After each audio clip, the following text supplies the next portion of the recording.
5, 4, 3, 2, 1.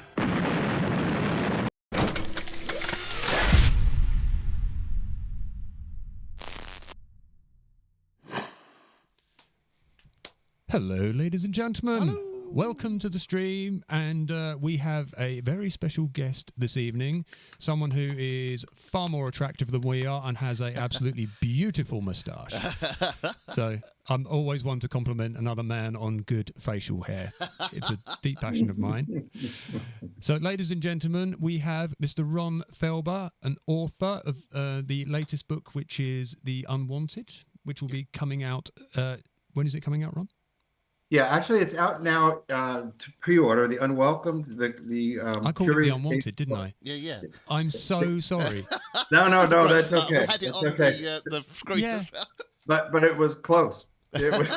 This is the second time I've done it in an interview. At least I didn't get So your the name Unwelcomed, wrong. the Curious Case of Clara Fowler. It's available now for pre-order on Amazon, Barnes and Noble, or any of the online services. Yeah. Excellent. So, what we're going to do is say this is slightly different to our usual stream. We're going to ask you to talk a little bit about yourself, who you are, where you come from, and why you do what you do. Sure. Well, I've been writing for a long time. Actually, The Unwelcomed is my 13th book. Wow. And so I've had a kind of a jaded career, I guess you'd say. I went to Georgetown University in Washington, D.C., and then got my master's degree from Loyola in Chicago and my doctorate from Drew University in Madison, New Jersey. I was in business for a number of years, ran a company. And while I was doing that, I was writing parallel. So, for example, once I got out of college, university, I couldn't get a job doing what I wanted to do, which was writing. And I couldn't get a job at all, really. And so they had a program for police, for deputy sheriffs. And at the time, I was living in Washington, D.C., where Georgetown is. And so I became a deputy sheriff and started transporting federal prisoners. Now, these would be hitmen, terrorists, you name it, not nice people. Yeah. And I did that for about 3.5 years, went to school at night, and then got into business and gravitated up to CEO of this company. I wrote for True Detective magazine while I was a cop. So if I met people, I met a fellow that had done 80 hits, 80 professional murders. Goodness. And so I interviewed him. I interviewed the police that were involved, the detectives that were involved in what they call the Hanafi Muslim conspiracy, the largest mass murder in Washington's history. And so as long as I was stuck doing this, I figured I might as well get some writing in, which was my avocation. And so I started writing for True Detective. Then they asked me to write a series called the Nick Carter series, and sort of the American James Bond. Okay. And I did those along with Ken Follett, the famous writer, and Martin Cruz Smith, famous writer. And then I started writing my own stuff. And successfully, I guess I've written about, I think this is my 13th book, The Unwelcomed. God, that's impressive. So, that's a good place to... Do you mind if I just quickly ask you a question? So how does that work when you're co-authoring? Like, how do you... I know, like, as musicians, like, if you're writing with somebody, you're in a room and you're throwing ideas to each other, and then you're writing bits of the song, or you might send bits of the song to each other. When you're writing a book together with somebody else, how do you approach that? I see. Yeah, actually, I've written a couple of books. I wrote a book called Il Dottore, the double life of a Mafia doctor. And this was the doctor to John Gotti, the famous mafioso, and Joseph Bonanno, and the others. And I co-wrote it to this extent. It was their story, and so I taped them, prodigiously taped them. And then I would take notes from the tapes, and I'd start to write my book from there. Then I wrote the Mojave Incident, which was about an alien abduction case, and very similar. It was a man and a woman. Your last the book prior that to you wrote this. before this. Yes. So this was about Steve and Dawn Hess and their experience. So similarly, I taped them for hours and hours. And in that case, I brought them to the National Center of Psychiatry to get evaluated to see if they were prone to fantasies and things, which they weren't. I had them take a lie detector test. I had them retrogress then by a medical doctor who did retrogressive hypnosis. Yeah. And so it was a collaboration, but I was the writer. It was their information, and we would say this is a story about them. This is their story. And it's a little bit like that with the Unwelcomed. The way I got this story, I was a student, as I mentioned, at Georgetown. And this was back in 1972. Yeah. And so I was in Washington, D.C., and they were filming The Exorcist, the movie, with William Peter Blatty and Billy Friedkin, who had directed. And so I was a young guy, sophomore. Blatty was the author there, wasn't he? The author. Yeah. I had my manuscript, yeah. Like these yellow pages with typos all over the place, my first novel. And so I was determined to meet him. And I figured, well, maybe he'd like this novel. Maybe he'd help me get it published. And that's what my wish was. So I tried to meet him, and I couldn't because they were filming every day. But I found out that he had an office across the Potomac at the Key Bridge Marriott Hotel. I went there, met his administrative assistant, and I said, please pass this along to William Peter Blatty. I'm a young writer, and I think I just wanted to get his opinion. She said, okay, and I'll put it in back with the others. And behind her was a mountain of manuscripts. Oh, my goodness. From Germany, England, France, Mexico, you name it, 70 manuscripts maybe. I said, no, don't put it in the pile. Please tell him, because he was a student at Georgetown. Yeah. And that's where he got the idea for The Exorcist, from a newspaper article. All right. Okay. That he read while he was a student. So I said, I'm just like him. I said, he grew up in the Bronx, New York. I grew up in Newark, New Jersey. I'm here on a scholarship. He was here on a scholarship. He wanted to be a writer. I want to be a writer. Yeah. So just tell him to think back 30 years and he'll be taking this book from himself. Give a guy a break. So she agreed and turned it over. And Bill Blatty was just a great guy. He passed away, unfortunately, a few years ago, but at the age of 90. So it's not a very sad story. But he called me. Got the manuscript, called me over Thanksgiving holiday, which we had off where I was in New Jersey. Said, I like your book. I'd like to meet and talk to you about it. So we talked. He didn't help me publish that book, but what he did was tell me that while he was researching The Exorcist, he came across a story that he based The Exorcist on, along with one other that happened in Washington, D.C. in 1949. And he kind of, melded them together. Yeah. And this was the story for The Unwelcomed, the story of Clara Fowler, a young Radcliffe student Radcliffe College student in Massachusetts, Boston, who went to the most prominent physicians of the day. This would have been 1898, 1904. William James, who was the father of abnormal psychology in the United States and globally, I guess. Dr. Morton Prince, Dr. George Waterman, all Harvard professors and psychiatric practitioners, along with Richard Hodgson, who was the president of the Society for Psychical Researchers, a spiritualist, and a clairvoyant named Leonora Piper. And this was the team that studied Clara Fowler for a number of years and actually cured her. Yeah. So something I want to ask regarding, because obviously you've written, you get inspiration from various different places, and I presume you've written complete fiction just from your. I have.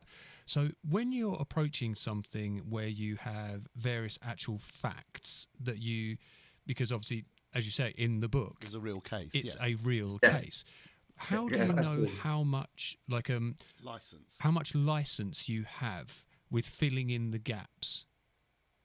Yeah, it varies. If you're doing a documentary, as I say, the books before came from tapes. Yeah. So this was, this is something quotable, and I can say, well, this is the source, Sure. the person that whose life you're documenting. So it's as much nonfiction as a biography would be. Sure. So that's nonfiction. When you get to something like The Unwelcomed, I call it a novel based on a true story. And the reason for that is, for example, I tried to write this back in the 70s when Bill Blatty passed the idea along to me, and I did all the research, and I actually wrote a version of it, but I didn't have the talent to pull it off back then. You know, I was young, and my skills weren't so honed as they are later in life. But I tried to write it as a documentary, but it came out like a medical textbook, and that isn't what I wanted to write. Sure. I wanted to write a story that had pace to it, that was gripping, that told a story the way, not the way a scientist would, but the way maybe a clever newspaper reporter would. Sure. And so I did have to fill in certain things. For example, the language in 1898, 1900, words like whilst, Sure. just the formality that people used in talking to one another. I had to modernize that just so for consumption, so that it was more readable. But most everything in the book, when it comes to the doctor and the patient, come from transcripts. They kept a stenographer there to do transcriptions. They had letters at the Harvard Medical School library where I was directed to go. They had letters between the doctors, letters between the patient and the doctors, letters between the demonic presence and the victim. Yeah. The demonic presence would write threatening letters to Clara Fowler. And that was under the name of Sally, I think. Well, this is the thing. I say in one of the trailers that this is a book 50 years in the making, and I say that because it took that long to sort of perfect it. I was watching one of your other interviews, and you were saying that how you met Blatty, and he had given you a lot of his own research that he had done. Yes. Could you let us know a little more about that? Because you said that you had all of that, and then you only revisited this, all of that from ages ago now. So what happened was there's two things. First of all, Prince wrote a book called Dissociation of a Personality. It was published in 1906. Yeah. And in that, it's a sanitized version of what really happened. In the Harvard Medical School library, where researchers and scholars are allowed to look at the records, and I was privileged enough to do that, they have the actual transcripts, uncensored. So, for example, Prince called the primary woman, whose real name is Clara Fowler, Christine Beauchamp. Yeah. So he gave it a pseudonym. He took the demonic presence, who through the book and on all the transcripts were referred to Clara Fowler as the saint, and the demonic presence as the demon. Yeah. Renamed it to Sally in later editions. And if you look at a modern textbook today about the Clara Fowler case or the Christine Beauchamp case, you'll see that Sally is referred to as sort of this mischievous imp. Yeah. This renegade personality that is destructive, etc. But the real story, and there are reasons why this was sort of ushered into a certain path. The real story is that this presence was murderous. There are 3 murders involved. That she had the strength of 5 or 10 men. Yeah. That she spoke in different languages that she had no knowledge of. Her face actually remolded so that she didn't look the same. Her voice was that of a man. She experienced in the demonic state no pain, no illness, no need for food, was indefatigable, to the point where the demonic presence hated the Clara Fowler, hated her, wrote her letters saying, when are you going to put some bullets in your head and give me my body? I want the body. So this was not some mischievous situation at all. Yeah. But Prince was in a rivalry with Sigmund Freud at the time to see which direction psychiatry would go in. Would it go to psychoanalysis, which was Sigmund Freud, or would it go to behavioralism, which was Prince?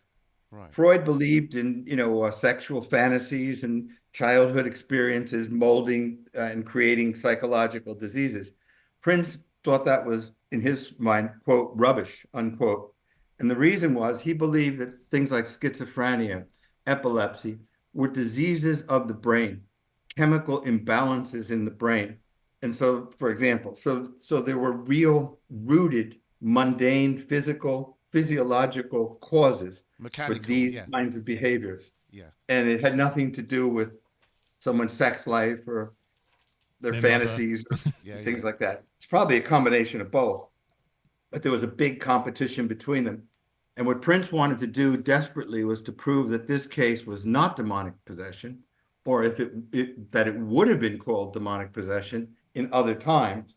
Yeah. But him shining the scientific light upon it, called it dissociation, and basically renamed it and put it in that path to compete with Freud and overshadow his writings of interpretations of a dream, which had come out in 1901. So, Ron, we're just going to pause you there because the joys of Zoom, it's already starting to tell us that we're running out of time. So what we will do is, people have known this has happened before when we've done interviews. It's just, unfortunately, something we have to deal with. So what we do is we're just going to quickly end the call. We're going to send Ron a new link, and then he's just going to log straight back in, and then we'll just carry on the chat from there. So that'd be just great. Excellent. No problem. Right, we will send it over now, Ron. So see you. Right, and I'll sign off now, yes? Yes, we'll see you in a moment. Okay, perfect. Okay. See you in a second, dude. So bear with us, everybody. I'll tell you what, we will just we'll put it on the... Homer! Right. Simon can just chat to Homer for a moment. And also Lee as well. Thank you for the like as well. Thank you, Lee. Right, yeah. So bear with us, everyone. This is unfortunately the joys of what we have to work with here. So we end that one. See, it's because we're poor, ladies and gentlemen. We can't actually afford to... Here we go. So we start a new one. And I'm just going to send the link to the lovely Mr. Ron. And then he will join us back once again. So remember, ladies and gents, if you have any questions that you'd like to ask Ron, please let us know. And I've just copied that into completely the wrong bits. Oh, dear. Do you know when I did an interview before? Yeah. I got the guy's name wrong. So, what happened there then? Did somebody else come and join and start talking about it? I'm just awful. I just have these. I just got a terrible memory. Let's just be honest. Right, I think that's right. Ron, Felber. Yep. Here we go. Let's send that back in. So Mike's surrounded by screens here. We have one main one, and then there's about 9 other screens all over, and he's picking bits out from everywhere and sending stuff left, right, and centre. Can you see that? Okay. For some reason, it's not letting me scroll. Where's the send button? It should be there, shouldn't it? There we go. Okay, so that's sent over. So Ron will be joining us back in a minute. So come and say hello, everyone. So I know this is a slightly different format, but it is nice to interview interesting people. You know, we like a good natter.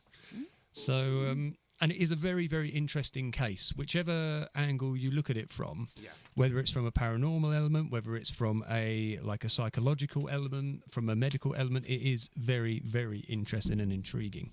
Especially at that time as well. So this is turn of the century, late 1800s to the early 1900s. There was still very much an idea of... we did it. And there he is. Woof. As if Okay, by magic. boom. The man is back in the house. So just to pick up... So yeah, please, maybe, I've tried to explain. It's a little complicated and a little, No, you explained it beautifully. Perfectly. Yeah. It's like you're a writer or something. You're just really good with words. Yeah. I actually know the story. How about that? After living with it for all these years. Yeah. So that was where we were kind of saying about really was so you've had this idea for kind of 50 years in your back pocket, and Mr. Blatty originally so he gave you the kind of I think you said in one of your other interviews, he actually had some like research materials and stuff like that. He told you about the whole thing. So how did that flower at that stage, and then why did it take you so long to kind of go back and revisit? Yeah. What was that journey? Yeah, I'll tell you what happened. And this is just a writer's story, and I'm sure musicians it's not so different. Very So much this so. was I would have been, I guess, 22 or something like that, maybe 22 years old going back then. And so I got the information. I went to the Harvard Medical School library where he had called in advance and got me permission to look at the records and all the files and case histories, which was great. And the curator was really very welcoming, so that was all fine. So I had all the research I needed. And I wrote a book. It's called Christabel. And I actually flew out to Malibu, where Blatty was living at the time, and I passed it along. And he sat and read it, and it wasn't good enough. It just wasn't good enough. So it's like an evolution with writing. I teach writing now, and I saw in your bio. The best way to become a great musician, or the best way to become a very good writer, is to write a lot. Yeah. I mean, and at the end, you have your failures and you find out this worked and this didn't work. But the problem I had with this book was exactly what you were saying, Mike, and that is, where do you start fictionalizing, and where do you keep to the story? And I tried to keep as close to the story as possible. And then actually it was Norman Mailer, another writer that I was talking to, not about this project, but just about writing. And he said the best way to get your narrative is to pretend you're at a bar. You have a beer, the guy next to you has a beer, and you don't know him. And you tap him on the shoulder and you say, you're not going to believe what happened to me yesterday. And you tell your story. Yeah. And so similarly, you are the audience. And as the writer, I would say, dear audience, you're not going to believe the story I'm about to tell you, but it is the creepiest, scariest, and most convincing case of demonic possession that probably ever been recorded. And this is where it started. But you see the tone, you see how easy it is, as opposed to sitting there with your pen, what word am I going to put here? What word am I going to put there?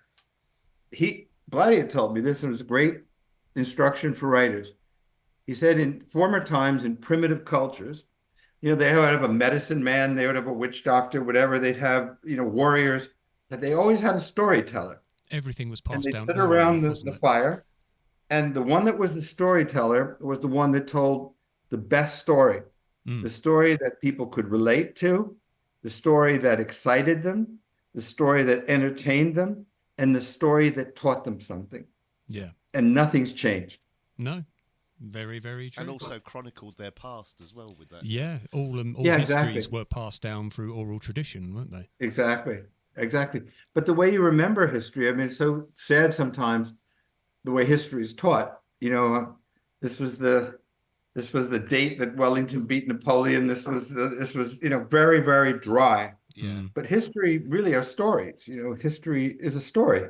Yeah. And if you tell it that way, it sticks with people and they remember it. And similarly, that's what I did with this book. I wanted to tell a story about what happened. And you definitely, we can officially say that you have succeeded in that. Absolutely. Thank you so much. Just want to ask Ron another question. That's his excited face. When you went and took your first manuscript to Mr. Blatty, and he was like, how did you? Because you would have been like, fighting fit, thinking. It didn't exactly go that way. He was nicer than probably I would have been. His wife was a professional tennis player at the time, and really beautiful, by the way. And so they lived in Malibu, and she said, he's really excited that you took him up on his offer, about the story, that you ran with the story that he suggested. He's very excited about that. I said, well, that's a good sign. And I had photographs in it. I had letters in it. It was a documentary almost. So he didn't say it wasn't good. He made some corrections. He said, you mind if I scribble on this manuscript a little bit? I said, no, by all means. You're the guy that wrote The Exorcist. Scribble, scribble away. Scribble as much as you like. So he made some corrections, literally in pen and ink, and said, well, it's good. It's good. And I think if you send it to a publisher, it has a chance of getting published. And he sent it. He sent it to who was publishing his work at the time. That's nice. And it came back, and basically, I'll tell you exactly what it said. It said, this is a great story. Ron seems to think that just telling what happened is enough. Sure. And if there's a huge market still for The Exorcist, stories about The Exorcist, we should publish it. But if there isn't, we shouldn't. And that was the letter, the note that came back. And they decided not to go ahead with it. And you know what? I was very disappointed then, of course. But in retrospect, as an older guy looking back, it was the best thing that ever happened. Did it, for you, were you sort of, because I know for some people, especially when we're younger, when we don't have when we don't have hindsight and we don't have the experience, when we sometimes take criticism, we don't always take it that well. But for you, was it? That's what I was interested in. How did you cope? It didn't come from Blatty. Blatty was supportive, not overly excited, but supportive. But when you got that knockback from the publisher, well, again, even that, if you look at the way it was couched, basically what he was saying is what I knew already. Sure. You have to tell the story. It's not enough to just lay out, this happened this date, this happened this date. That's really not telling a story. That's just reporting events. Yeah. And so what the editor was saying, which was true, and I was able to do later, more recently, was tell the story, not just say this happened then, and this happened then, and this happened next, because it's dry.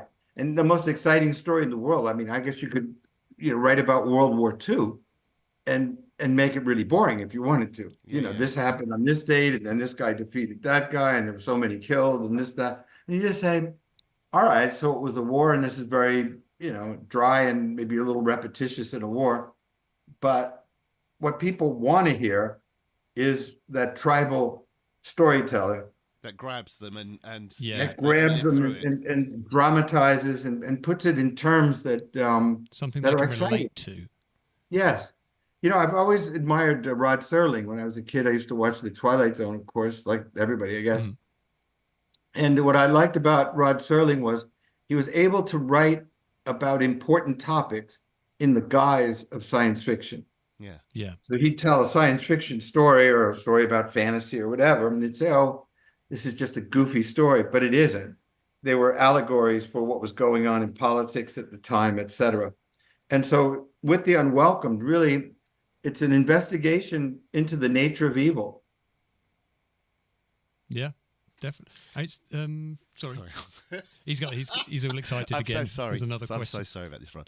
So when you first started, you were writing that first manuscript, you had all the information and the evidence and all the I believe you had like the handwritten notes and stuff from Morton still have them and stuff, the stenographer stuff.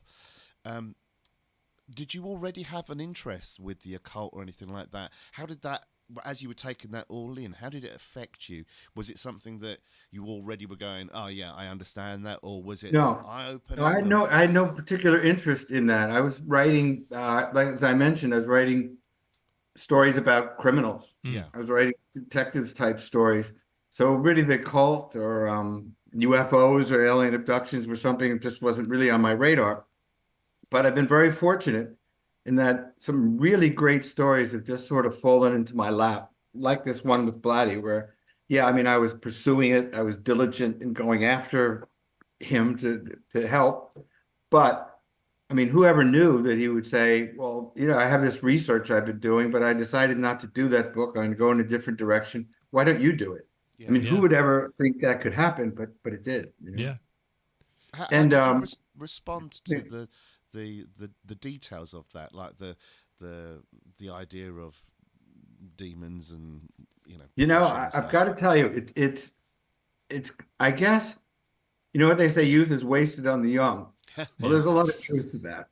So that basically things that like now, as I look at life now, and you're more sensitized to the things that go on around you. I mean, let's face it, you're in college, you're a college kid, and I was from Newark, New Jersey. Basically, if I could get a free beer, I was happy, and I could if I could find some girl that wanted to go out with me, I was ecstatic. And, life was so much simpler back then.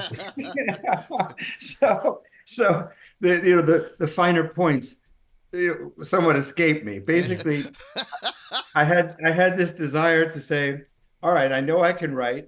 I have time. I have some time. I have a story, and I want to hit book. It's like looking at a map of the United States as a joke. Sometimes they have, this is the United States, and they have a Empire State Building. They have a Sears Tower in Chicago, and they have Hollywood, Los Angeles, and that's the United States. Yeah. That's kind of the way I looked at life. Very simplistic. Yeah. But as I look at it now, this story and the other one, I think that what I'm convinced is demonic possession is real. And what made me more convinced than ever was not just this story, but meeting people that had killed 80 people, meeting people that had chained a 14-year-old girl to a tree and tortured her to death with a propane torch. You meet a few of those guys, and you know that evil is real. I was just about to say, we actually had a conversation about this on our last stream, talking about the concept of good and evil, and is it purely just a psychological state, or is there a deeper entity to it, something far more primordial, I suppose, and something that we don't really understand on that level? So is that sort of how you feel, that evil is a beyond just the normal human experience? Yeah, somebody asked me the other day, so you meet schizophrenics and you meet people that, taking PCP, angel dust, or, crazy salt, whatever, bath salt, which just make you insane. This isn't the same. When you meet these characters, these people, you know it. I mean, I've walked in cells and interviewed people for 4 hours that have killed 80 people, but that's just a killer. Yeah. I don't even count him as diabolical necessarily. I think probably fringe, yes, because he has no conscience and enjoys killing things, enjoys hurting things. Yeah.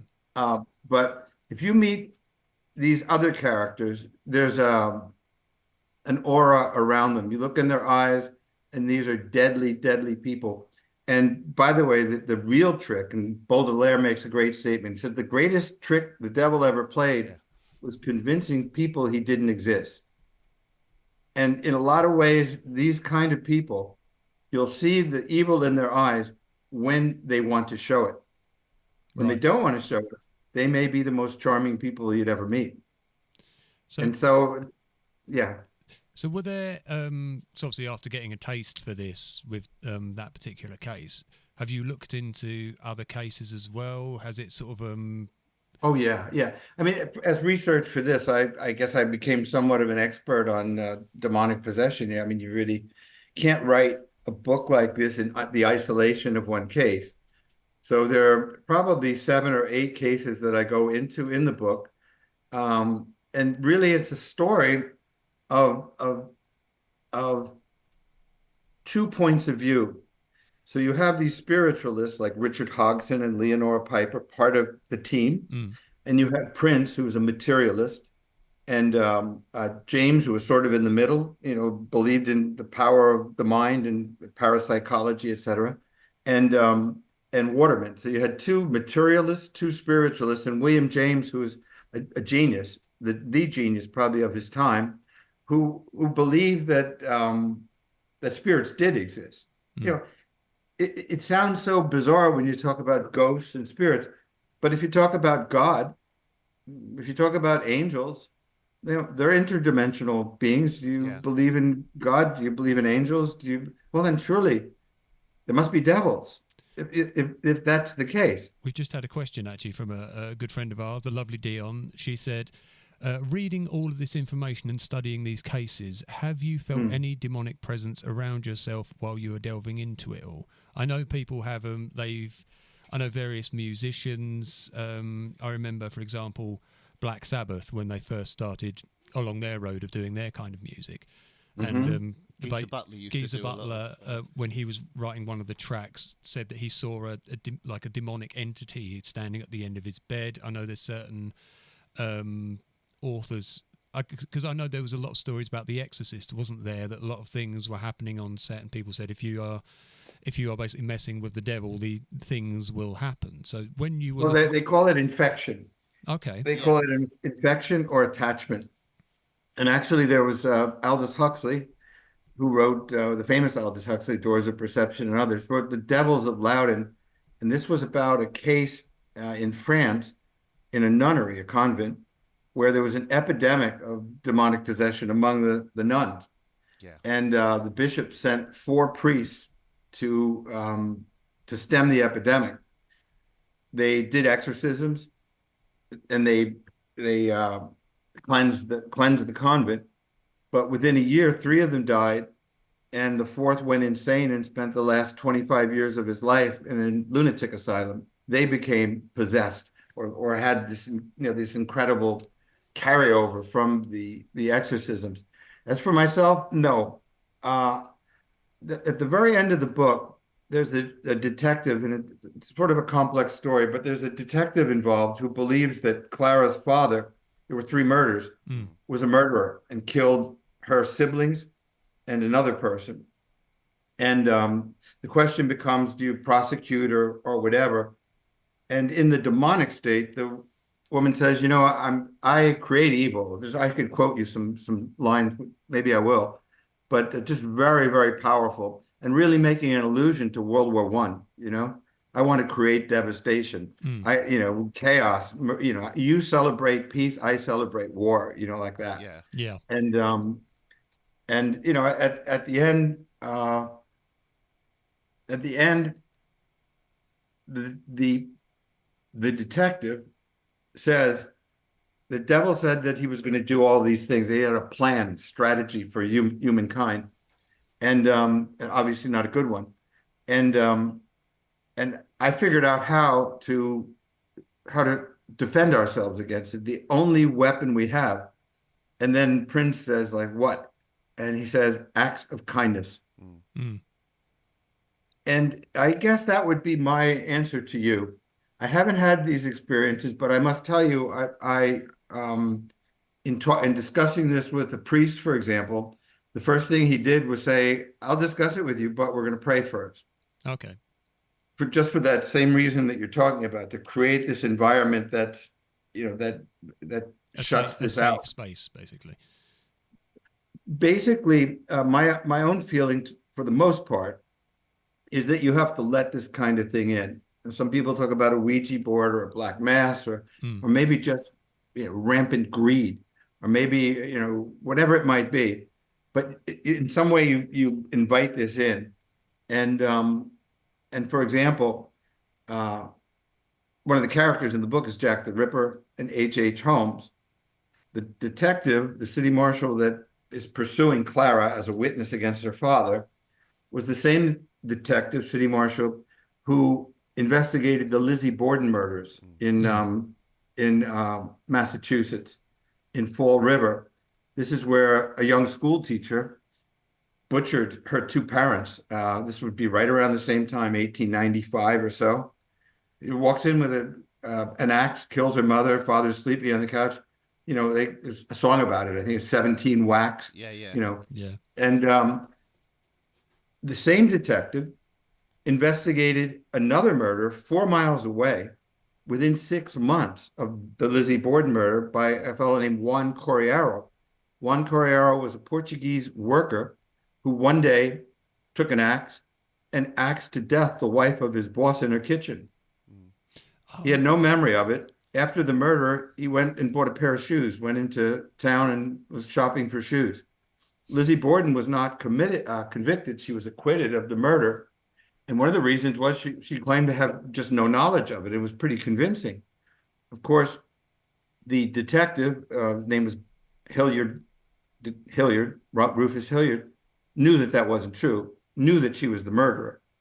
They had evidence that she was the murderer.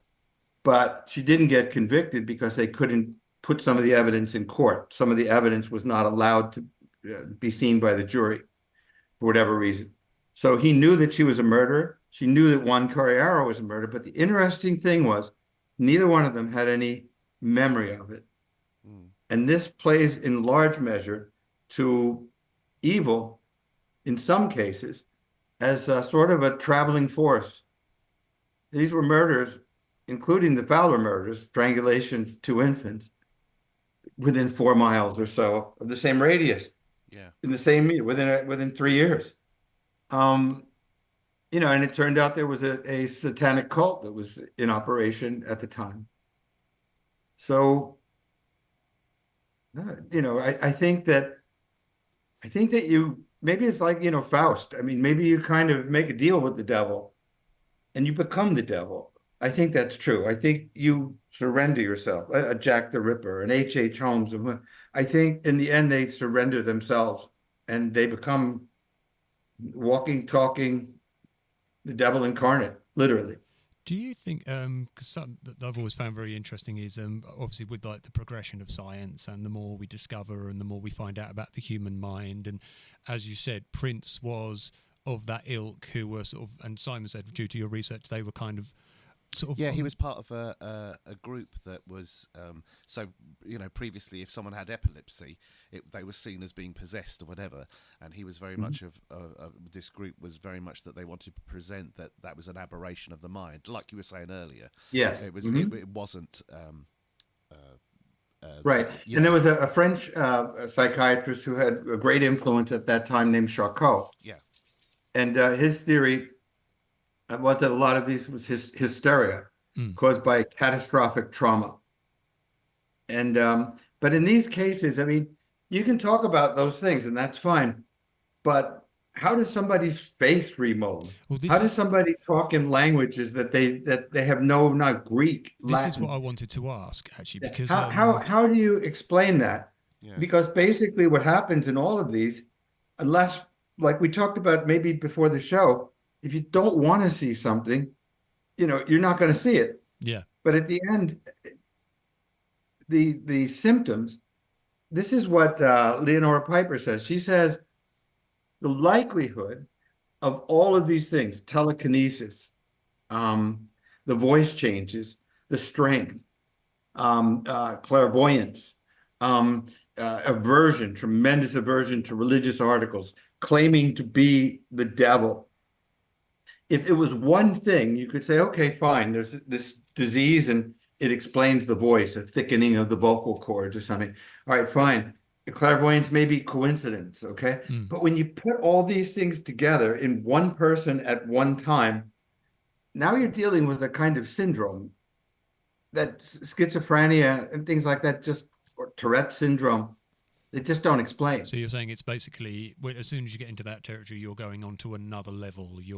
I think so. I think we're doctors. Collective of things, then your opportunity to chance or probability then gets lower and lower and lower. I suppose you hear with similar things with, for example, when people have talked about, and obviously you've mentioned about hypnosis and regression and things like this. Yes. When, but there's been instances, hasn't there, for example, young children who, when they're born, they will start telling stories about a life that they've had before. Yeah. And they can tell things in such great details about places that they've never been, people that they've never met, or experiences that they couldn't possibly know about, using terms that they would never know about. There was a great series that was done. I think it was called Ghosting My Child or something like that. And these children would account for experiences that they just couldn't possibly know about. And then they would research some of the cases, and they would be able to find that they were giving details of an actual person. You know, it wasn't some great character of history. It was just a normal person. And it's not the kind of thing that through sort of osmosis, or just... even if you don't, because I can understand that a lot of people would claim that you can absorb this thing just by being around it, the information. Someone's spoken about it. But when you get to that level of detail and clarity, they're talking about someone from maybe 100 years before they're born, and they're able to know their wife's name, the job they did, experience of, like, for one child was able to, at the age of 3 and 4, he was given an account of flying a Spitfire in the war, and an actual boat that existed that was a naval boat during this particular battle. So do you think, do you think science has come up with a lot of answers to this? Or because, let's take, I know it's a very difficult thing to put statistics on, but whereas, say, for example, several hundred years ago, they would look at these cases and more than like they would say, oh, this is demonic possession, this is this is that. Would you say as science has evolved that it has wheedled out a lot of those cases? Or would you say that there is still a big element that you would consider, say, for example, if you've got 1,000 people across the world claiming to be possessed, would you say that... But that's a bit like UFO sightings, isn't it? You know, you could have many things that people will say, oh, I saw a light, blah, blah, blah. And you could maybe explain 99% of that. But if you've got 1% that is beyond explanation, that then opens the door to... Well, you know, for example, it's funny you should mention that. But first to your question, I think that science weeds out a lot. Tourette syndrome wasn't known before. Schizophrenia wasn't known before. Multiple personality wasn't known before, the causes, and et cetera. But then there's this brick wall. And it's a little bit like you were saying, Simon, with UFOs. So the Pentagon, I guess, did this big study. You know, I guess you would call it bollocks, right? Something like that. Nicely done. You must have picked that up on your last visit to London. they have these thousands of cases. And I mean, they're from their own pilots. They're from Navy pilots, Top Gun pilots, majors, commanders, you know. Proper radar information. And radar information. And so what they come out with is, well, we looked at 5,000 cases, and there's 143 that are inexplicable. In these 143, there is a Top Gun pilot and then another Top Gun pilot that comes in after, sees this. It's tracked on radar. They have it on videotape so they can study it. And they say, we have no idea what it is. We don't know what it is. It's an unknown aerial phenomenon. Well, similarly, what science tends to do is just put a name on something.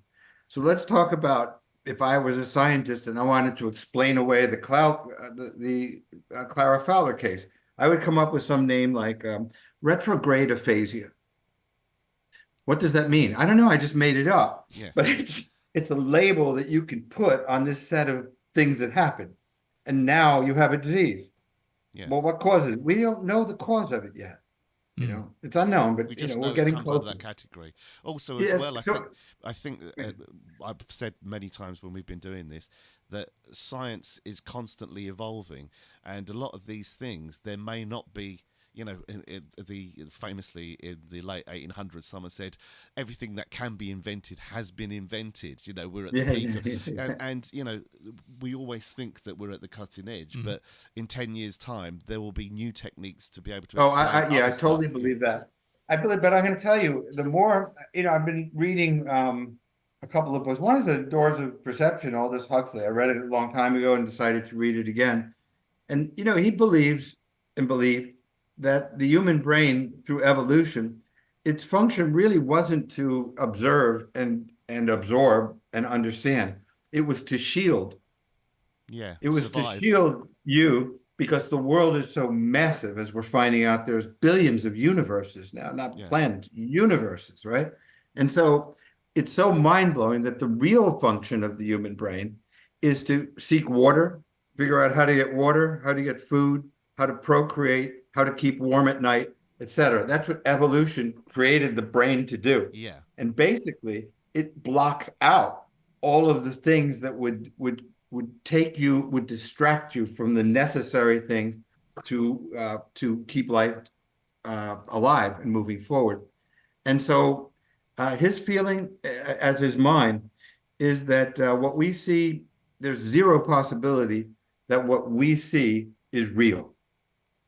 Zero possibility. We're seeing a filtered, safe version in a way. Yes. For example, if you look at your face in a mirror, or mine, let's say we look at my face on this screen. I just pose for a moment. you say, well, whatever, he's got a mustache, he's got whatever, he's got his hair is dark, this, that, he's wearing a black shirt. But that doesn't really tell you anything. It's like an icon. You don't know what my beliefs are. You don't know if I'm in love. You don't know what my likes are. You don't know, anything about me. You don't know my past experiences. You don't know if I've had my leg broken. You don't know if I've had my heart broken. You don't know. All you see is this face. That's what we see. What we see are like icons, but the reality is huge behind the icons that we see. And for example, something as simple as light. We don't know what light is. We just call it light. But there's all kinds of light we don't see. We don't see microwaves. We don't see radio waves. We don't see infrared light, ultraviolet. I mean, we just say it's light. Well, what is light? Well, it's a kind of vibration. It's a kind of wave. We don't know what light is, no more than we can see air, Yeah. I often think, like, when a spider, you see a little spider, when the spider's looking at us, what's its perception of the world? How different we see the world to how a spider will see it. And I kind of think that's a bit like us. We have this perception of the world, and we can only see so much. There'll be so much more to see. Absolutely. So my point would be, if you look at, there's a book I'm reading now, or just finished, called The Case Against Reality. And basically, the premise there is that Ron, just very quickly, we've got the little timer has popped up again. So if we do lose you, we'll just quickly get you back in. So, okay, fine. In any case, The Case Against Reality, and his he makes a strong case that quantum physics totally threw out Newtonian law, Sir Isaac Newton, gravity and whatnot. It's just a way of looking at the world that's all become obsolete. Yeah. It's about quantum mechanics, which are very mysterious and very complex. Our friend Dion has just said, I think in the past the church had a huge hold over society and used the fear of evil and the devil as a form of control. The same with the concept of hell. So I think a lot of things were put down to the devil out of fear, and the church was seen as the way to save yourself if anything seemed out of the ordinary. I think these days the church has less of a hold over people, and people have more free will to decide themselves in situations. Also, as well, just on that, very much, the only thing that stops people doing anything is some form of a deterrent. Yes. If you speed, you feel, well, I'm going to get caught speeding or whatever the case, and that's always been, law and order. As societies develop, the way to control people is very much to have a deterrent. So, and she finishes with, I think these days the church has less of a hold over people, and people have more free will to decide for themselves these situations. I think this has resulted in experience being more genuine and not just out of fear or propaganda tied in with the church. I've had many experiences, past life regression therapy. I'm clairvoyant, and these experiences are coming out of an open, genuine state of mind, not shaped by the ideology of religion. So I don't disagree with that. I think that that the church, at one time was really tyrannical in its control over people. But that doesn't, just take that away, and what's left? Yeah. So take the church out of it; it's still there. Yeah. The question is now, how do you want to interpret it? And the way I do interpret it, not unlike Dostoevsky in Crime and Punishment, I would agree. I think that there are forces of evil and forces of good, and I think you can surrender to forces of evil, and I think man struggles, humankind struggles between the two powerful forces that influence our lives. We can be the guy that the Hell's Angel that chained a 14-year-old girl to a tree if we want to be, that's an option. It's an option. Also, but then I think you've surrendered something of yourself. I think you've surrendered your soul. I do think that. Do you think, and if we talk about the idea of obviously heaven, hell, angels, demons, etc., do you think the portrayal that or the way we portray them comes from a very sort of certain idealistic, especially with religion, we create these certain rules of, yes, if you do this, if you are caught doing naughty things, you will be punished in this. Do you think it follows a set of man-made rules, or do you think it's something that is beyond our understanding, something that is just... Or is it something that happened and then man has reacted to categorize it? Well, let's talk about images. If in the Mojave Incident, which at the end, these people talk about an angelic presence that comes from the sky and tells them you will survive this. You know, your kids are going to be okay. You'll survive this. Just, you know, be calm and you will survive. They call it their comforter. In the case of Clara Fowler, she saw images of the Virgin Mary that would counsel her, and etc. Now, it's very easy to dismiss this as psychological in both cases, but you have two cases. One, by the way, credible people. These people, you know, were examined, etc., not prone to fantasy or anything like that. But they talk in very real terms about an angel, and it's a classical angel in that it comes down and is very feminine, you know, feminine, powerful. The other beings are certainly controlled ultimately by that. But I was watching a show, actually Unsolved Mysteries, just on the other night, and it was about Fatima in Portugal, where I'll be next month, by the way, as I mentioned. Oh yeah. And the Virgin Mary made this appearance to these three kids.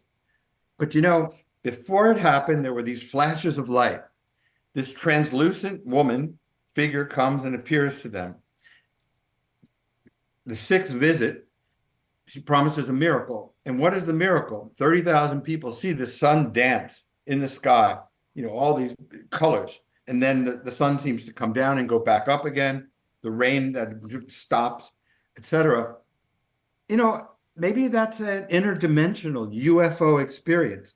Now, if you look at it through the lens of religion, it's the Virgin Mary. Yeah. That's fine. I have no problem with it. If you see these demonic-like figures and want to call them devils, and they're into chaos and frenzy and those kinds of things, fine. These are just names. But take the names away, and those experiences still exist. So now explain them any way you want, but they're there. That's as we said about the paranormal, isn't it? If you don't believe that the spirits of ghosts are the spirits of the dead, they are still an experience that people are actually having. So what is the real cause behind it? Yeah. But to show, you know, actually there's a line that Hodgson says, talking to Prince, he goes, you know, Jesus Christ appeared in the top of Trinity Church here in Boston, preached a sermon. He goes, you and everybody else, the people that believed would say Jesus Christ just preached a sermon, it's a miracle. And the people that didn't believe would say this is a hoax, it's mass hysteria. It's, you know, it would come down to two camps anyway. Perception. And basically you would say, well, it was mass delusion. It was chicanery. It was people, you know, lead in the water, you know. Yeah. We've got a couple of questions, actually. Dion's had another one. Do you think there's a bit of evil in everyone, that everyone has the ability? That's not even a word, is it? That everyone has the ability to be good or evil? Michael, was that the British spelling maybe you were struggling with? No, it's just the fact that I don't sleep very well, and my brain and my mouth tend to break down. I think, you know, I think there is. I think there's evil in everyone. The potential for horrible evil in everyone. It's a matter of, I think, surrendering to it. Yeah. I think so. I think you have to decide at some point in time, am I a good person or am I a bad person?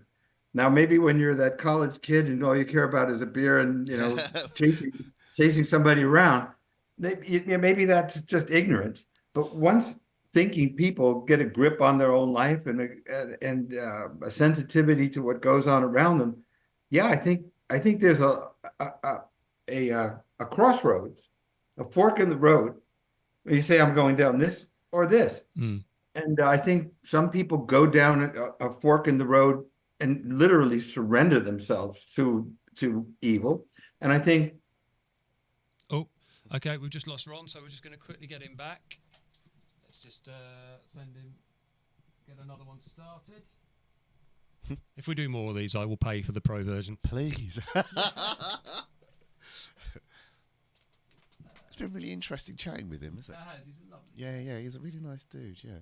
Come on, new meeting. Wakey.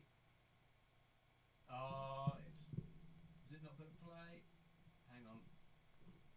What's that over there? Don't know. Start your meeting. It's not going to let us. In 9 minutes. That's That's a shame. We didn't get a chance to say goodbye to him. Sorry, Homer, we can't ask you a Hang question. on, I'll just drop Ron a quick email and ask him if he just wants to come back on in 10 minutes. We'll have a quick discussion. Hang on.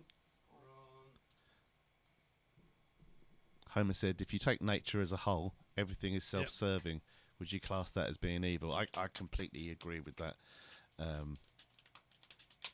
Well, I don't know whether I'd class that as being evil, but I definitely think, I'm sure I've said that many times on here, nature, everything we do is to make us happy. Out of all the options we have available to us, we will always choose the thing that we feel will make us happiest. Even if we're, a mother giving up food so her child can eat, out of all the options she has, that's the thing that would make her happiest, rather than her eating and seeing her child go out without food, etc. And apologies, you can't see us at the moment. I can probably just get us back up temporarily, just so you can see us, and then we'll get Ron back just to finish the chat if he is free.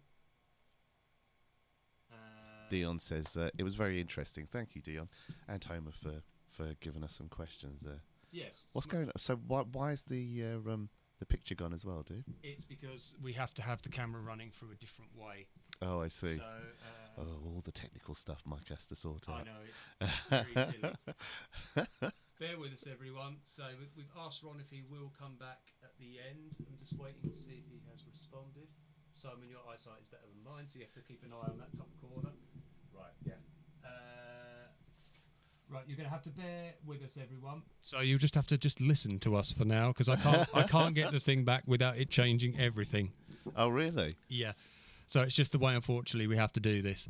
But yeah. So because one of the things, actually, as Homer was saying, if you take nature as a whole, everything is self-serving. So yeah, that's one question. Yeah, if you look at any form of nature, whether it be amoebas, Thank bacteria, you, plant life, animals. So, for instance, plants or bacteria, they will try and proliferate by overcoming their. You'll find this with animals as well. They're very possessive over food. They will try. I watch the pigeons sometimes in my garden, and you'll get one pigeon, and he'll be around the bird feeder, and he'll keep chasing off the other pigeons, so that. Oh, that's nice. So he said he'll come back. Oh, see excellent! You in 8 minutes. That's really kind of Bless him. Because he's got to race off, hasn't he? So, yes, he has. Yeah, and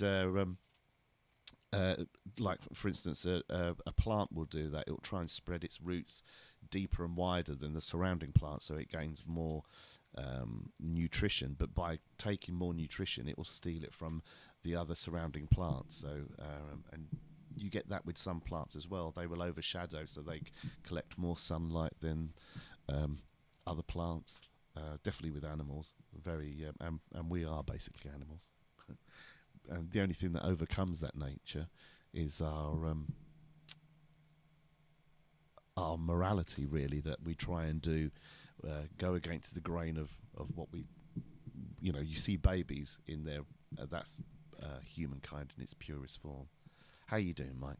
We're getting there. So I'm just going to reboot Zoom, if it will let me, because it's being a pain in the bum. I think you need to quit it rather than close that, dude. There we go. Is it going to do it? Yay! Yay! Right. Okay, so we're going to reboot. So this is probably the better way we should do it, just without anyone having to look at us. It's not bad, is it? Yeah, I think that's better. I feel like a radio DJ. We should both put a bag over our head so we don't have to look at each other as well. That's a really good idea. So, ladies and gentlemen, what you're hearing now is the Pinto and Beardingham podcast. We should just wear a bag over our head, like a paper bag, cut out 2 holes for our eyes. Okay, let's see if it will let us do it.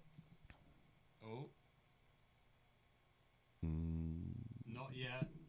It's brewing. It's brewing. You got 4 minutes, man. Does it say how long till we can do it? Homer's just said, you know what, Homer? The best you two have looked at on. You're not wrong there. We should just do that rather than having all the lights and everything. Just complete We could just sit room here in black. completely naked, wangs to the wind. You could do that, dude. I'm not sitting naked with you, man. You know me, I'll be naked at any time. Any time, any place, brother. You love getting naked, actually, don't you? I'm not one to turn away the opportunity, shall we say? That was a good sound. That was, wasn't it? Powerful. It's like an echo chamber, isn't that? Oh,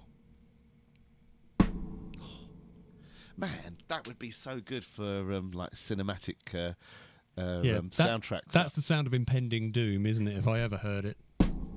Oh. Imagine if you were sitting at night in the house was a bit cold, and you're just reading a book, or you're just bumbling around doing things, and suddenly you hear from upstairs. Shit! Get the gun, Mar. Why? My bowels have opened. Is it gonna do it? Is it gonna do it? Is it gonna do it? That is a great noise, actually. Still I love that. not yet. No, man, you got another 2 minutes. Have we? Yeah, so it went down. So it will be at 22:09, I think. Check it. when it's gonna Check be. you and your maths and time telling. Because I could work out 9 minutes.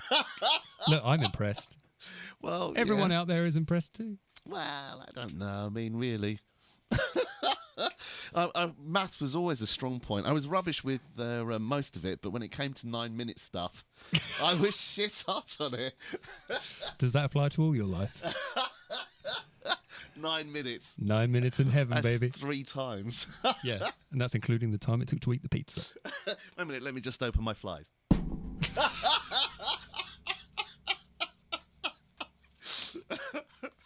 King dong. Oh, my bowels have opened.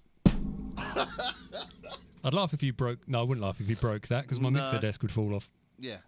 No. Okay, we've got 7 minutes. We're going to try in one more I minute. don't think the wood's that feeble. I reckon it won't be. If you're going to do it 1 more minute, it'll tell you got 1 more minute. What time did you say? I reckon it's going to be 9 minutes past 10. Oh, okay. Hello, Uncle Pete. It's like Harry Enfield Smashy and Nicey. I think Like the worst version of Smashy and Nicey. Yeah. Hello, mate. Rubbish and crapper. Yeah. This is Kylie Minogue, and I'm spinning around. It used to be Bachman Turner Overdrive, didn't it? Oh, All was the it? time. I did a tour with a guy who played keyboards for them, and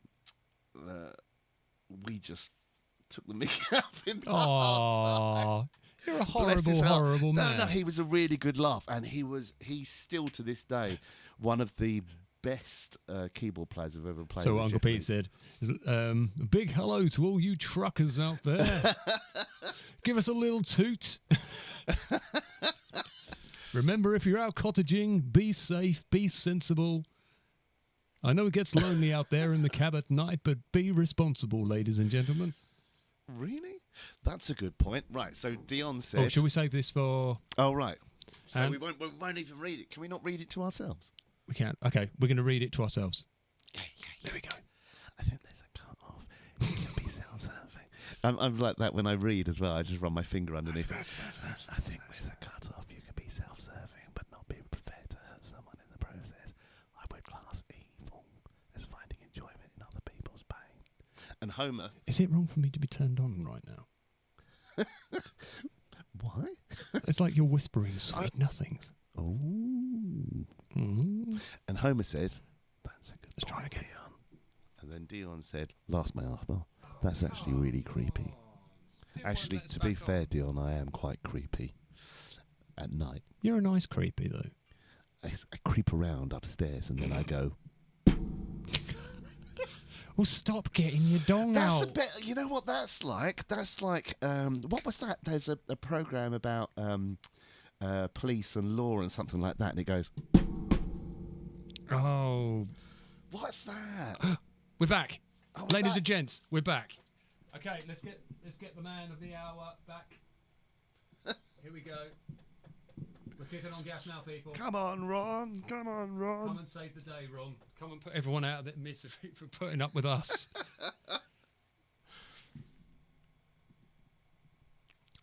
Do you reckon that'll land? Law and Order. Law and Order, Homer, you've done it again. You do realise we're going to have to, if we ever do a Halloween special, we're just going to have loads of sound effects. What I'm going to do is keep this Lucasade bottle for just that.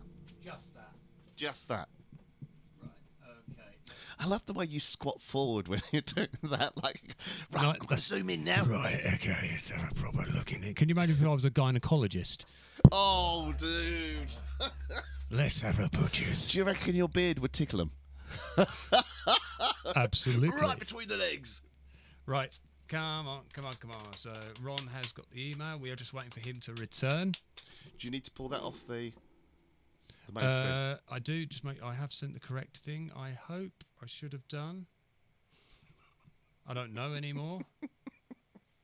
No, he's back. Excellent. Right, let's get him back in. Where is it? It's a Lucasade bottle. I thought you were hitting a drum. Yes. He's back, ladies and gentlemen. Oh, Ron, thank you so much for coming back. I'm so sorry about this. My pleasure. Unfortunately, everyone who watches this knows just how crap we are with our organisation. Very often, we're literally it's been a wonderful hour or so. So whether the technology was exactly where it should be is irrelevant. It's the standard. Hey, I did want to just read a little paragraph that sums things up a little bit, maybe for our conversation. So the spiritualist, who's a fellow named Richard Hodgson, is talking to the doctor, Dr. Morton Prince, about the case. And he pleads with him, "Don't you see, Morton, can you not bring yourself to understand the great mystery we stand on the threshold of solving? I beg you, consider at least the possibility that here at last in the city of Boston, 1898, is tangible evidence of transcendence. If there are demons, there must be angels, and probably a God and a life everlasting. You ask me, where are the doctors and clinicians? Dr. Prince, we are the doctors. We are the clinicians." Mm-hmm. Yeah, there was a really nice bit. I think it was on like page 40, and then there was a later on round about 200 and I can't remember what it was. Was it page 200? I wrote them down for Mike, and there was a really nice bit where it kind of spelt that out in that way. That I really thought that to me as well for that time where they were having this transition from kind of. They couldn't explain what epilepsy was. They couldn't explain this, that, and the other. So it was always down to, well, the church has told us evil is the devil, so it must be that. And then and they were felt like they had. I'm talking too much. I do apologise. No, not at all.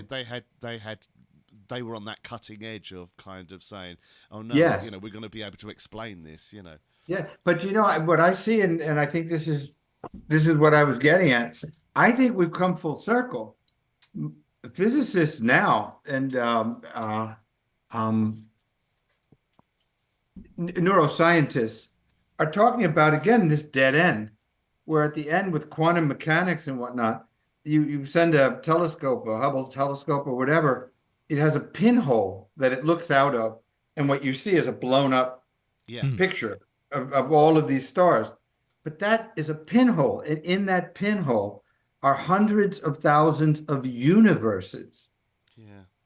So this world is much, much different than we think. And I believe that there is something primordial that goes back to way before humankind existed, that physicists and scientists are starting to realize the spiritual and the physical, the materialists and the spiritualists really are coming together and saying, we just don't know. The things we thought we knew are disproven every day. Quantum physics, I know example. There's I had a sort of a friend of a friend, and it's very interesting for when people who do things like, for example, people who've done things like acid, and they've had those kind of experiences. But especially people with LSD and stuff like that. Yeah, and he said that he's one of the few people who I've ever spoken to who would talk from a point of view as though he was conducting a scientific experiment. And he would talk about his experience, and he said this, and I've heard this from several people, this once you do something like that and say, as you said, the whole the doors of perception are opened, and you said this unique connection with everything. You feel like all of a sudden you're connected to the entire universe. Yes. And just everything that we thought we knew, just like infinite possibilities and all of, and it just, as you're saying, looking through a pinprick, rather than the full experience of what could actually be out there. Something that I've read extensively about is near-death experiences. Actually, that's what I was just going to say. And do you remember, I think you read the book, maybe you remember William James' lecture on after-death experiences. You know, some people say, well, it's the dying brain cells that cause this phenomenon. And James says, well, if the brain is dying and the brain is dead, how do you explain people that can tell the surgeries that are going on, what instruments were used, what the conversations were that the doctors and surgeons were doing when the brain was dead? You know, so it doesn't really hold. You know, it doesn't really hold. These afterlife experiences are more than just the last gasp of dying brain cells. I know we've got you back, and I know you've got to race off. And I'm sorry. I do. Actually, I teach a class at 7, so I've got to. Yeah. I'm so sorry. No, not at all. So I just want to ask one last question. Yeah, very sure, quickly. of course. Could you just give us a rough idea of your writing process? How do you do you have a study, or do you get into a certain frame of mind? Are you very regimented with things like that? I am. So I teach writing, and what I teach is that the best thing to do is to find your story, be able to talk about it in 3 sentences or so, or 4 sentences. My story is about X, Y, Z. To do the research, to do an outline, a chapter by chapter outline. You don't want to hold to that, but so that's kind of like your storyboard for. It's like a story, exactly like a storyboard, and it's much easier to change an index card than it is to go back and change 200 pages of a manuscript that you've started. So in that outline, all the research would be done, so you don't have to go looking around in libraries or in the internet or whatever. It's there. In the outline, you know where to insert it. The characters are drawn, and it may change entirely. The ending may change and whatever. But in an outline form, first of all, you know you're going to get to the end. Because the biggest problem people have is they start a book and they get lost. Yeah. Also, I have 200 pages. I don't know where the hell this thing is going. Yeah. And that's a terrifying feeling because you have massive amounts of time invested. And many times you just have to throw it in a waste paper basket and start over again. So I outline, and when I'm writing, which I'm not doing now because I'm teaching and promoting the book, but when I write, I get up, usually they're like 5 o'clock in the morning. I work till something like noon. If I can't devote 4 hours to the writing, I don't bother. But I do the 4 hours. Yeah. All right. Yeah. I do that every day, probably except for Sunday, where I just sort of relax. But after 12, I go out, I have a nice lunch, I have a couple drinks or whatever I feel like doing. But then at 5 in the morning, I'm up again. And that's because it's quiet. People don't bother you. You still have your thoughts in your head from the night before, meaning dreams. Mm-hmm. Yeah. So that if you have a problem, your subconscious is solving it, and you can sit down and have a very clear mind without distractions. When I'm writing music, I find I'm far more creative during like the witching hours. I'm the same. So many musicians are like that. Yes. Is that the same with a writer? Is that different? It is. Oh, yeah. It is. As a matter of fact, I always tell my students, and I do this too, and it's really not a good sleep habit. But all of a sudden, some great idea hits you. You say, "Damn, that's how he gets out of this." Or you're, "Damn, so that's what she does." And you say, "I've got to write it down." So you force yourself out of bed, and you have a notepad there, and you do it because in the morning you won't remember, and it might be a really breakthrough piece. Mm-hmm. You know, a phrase, maybe a transition. You know, some additional element to a character. Yeah. So, as you were saying, you're not writing at the moment. You are promoting your book. So, this is here we go full promotion mode. Yeah. Get it all out there for us. Tell us. Doing my best. And this is not the way I used to be. As I mentioned, I used to not promote books at all. I'd just go on to the next one and let somebody else deal with that. Yeah. And that was probably one of the dumber things I've done in my life, because good books deserve to be promoted. And I've learned my lesson. So I'm promoting this one. So do you want to just refresh everyone again, especially people who've just come in late, if you want to say where they can get hold of it? There it is, ladies and gentlemen. Yeah. That's The Unwelcomed. That's the a Curious Case fantastic of cover as Clara. well. Fantastic. Yeah, it's kind of ominous, huh? It's great. Yeah. It's The Unwelcomed, The Curious Case of Clara Fowler. It's available right now for pre-order on Amazon Books, Barnes & Noble Books, any major online bookstore. If you wanted to order it at a brick and mortar bookstore, you could do that, and they would order it for you. And it's coming out beginning of May, I believe. Is that correct? It'll be out in May and distributed in May. But really what's important from my side actually is to get as many pre-orders as possible. Sure. Because that determines how many books they print and how many they distribute. Yeah. So the pre-orders are very important to me. Okay, ladies and gentlemen, so if this interview and stories of demonic possession and exorcisms is up your alley, please go and check out Ron's book. Ron, it's been absolutely lovely talking to you. Yeah, it's a lot of fun. Really a lot of fun. To you. Thank you. Thank you so Maybe much. we'll do this again someday. Yes, definitely. Yeah, come back. The next book. Yeah. The Next book. Or Okay. come back. Hey, thanks so much. So an absolute pleasure. You have a great evening, and hopefully we'll speak to you soon. Sounds great. Once Take again, care. thank you Nice so meeting you much, guys. Ron. Take care, dude. Take care, man. That's always the thing. Is bye, and then bye. Yep. But what a lovely chap. It's really, really lovely to talk to. Yeah, isn't he? really nice. So, Interesting. thank you everybody for taking part. I know it's a bit of a change from what we normally do, but thank you for those of you who did get involved. Thank you for asking your questions. Again, without your input, it just adds another dimension to what we do, doesn't it? And it's always really good when you guys chip in. And especially on a subject like this, where people might have... One of the things I really love about you guys is that, not only are you're all very intelligent, but you're also respectful as well. Because in situations where people might have differences of opinion... Especially with something like this as well. Yeah, You know, everyone has their own particular take and belief on it, and rightly so. There's no answers to it. So it could be anything from A to Z, you know. Yeah. And everything in between. So thank you for being you. Yeah. Yay! All right, everybody. So we will be back to our normal scheduled kind of show next week. So, it's a bank holiday weekend, isn't it? It's Easter this weekend, isn't it? It is. Yeah. So for those of you getting your Easter So for those of you getting your chocolate on, enjoy. For those of you getting your Jesus on, enjoy that as well. I'm going to be smashing some big numbers in the old chocolate stakes.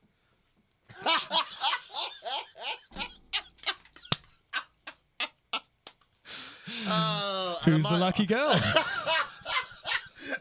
I might have an Easter egg as well.